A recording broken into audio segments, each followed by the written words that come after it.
I'm going to show how to sew twist cord, and I'm using a cording foot. I'm using a 1/4 inch cording foot, which is much smaller than the diameter of this twist cord. I'm actually going to sew into the cord and not try to sew next to the cord, and that helps to eliminate puckers. So I'm laying the cord under and the fabric on top, placing that under the foot, and I'm sewing up on top of the cording. I'm going to sort of pull from the back because it's really thick, not pull too hard. As I get to the corner, I'm going to make clips in the flange, and you can't do a right angle. It's going to have to be rounded around the corner. Let's say this was going to be a pillow, and it would go rounded around the corner. Or it could be a duvet cover.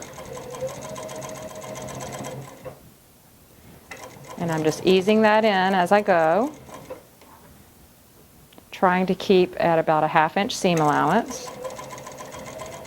And you can see how high up the foot is traveling. It's not down on the table of the sewing machine on the base. That's okay. And I'm working that in.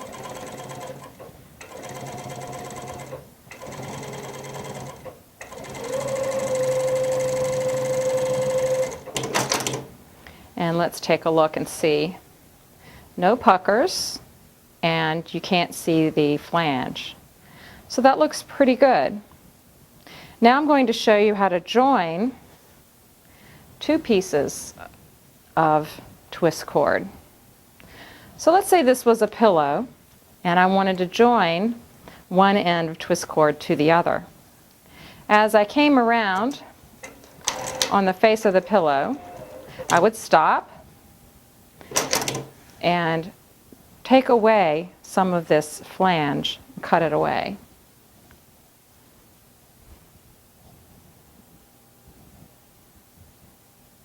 And I'm working on gently snipping. Some come off easier than others.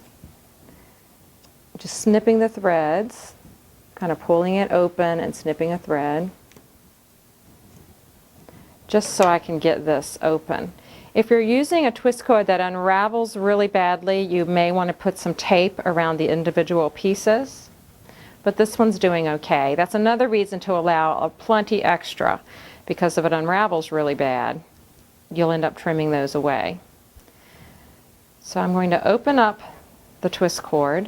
I'm going to go ahead and place this under the sewing machine, and on this time we are sewing on top with the cord on top.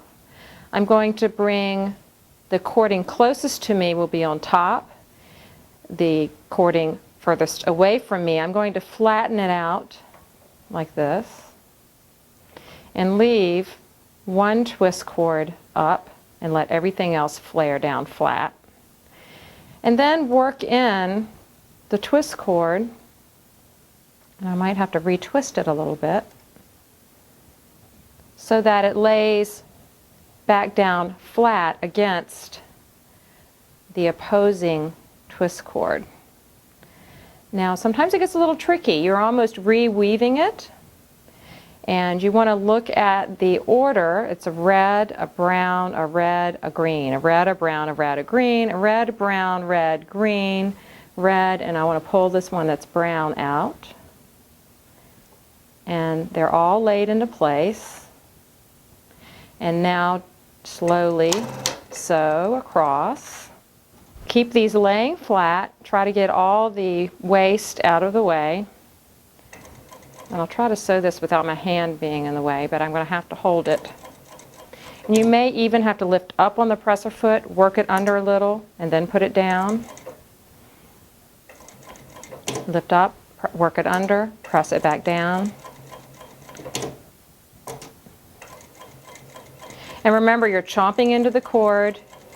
It's okay to do that. And that gives all the twist cords in order. And now I can trim away some of these scraps off the edge. If you need to tape them with some tape to keep them from unraveling, that's fine.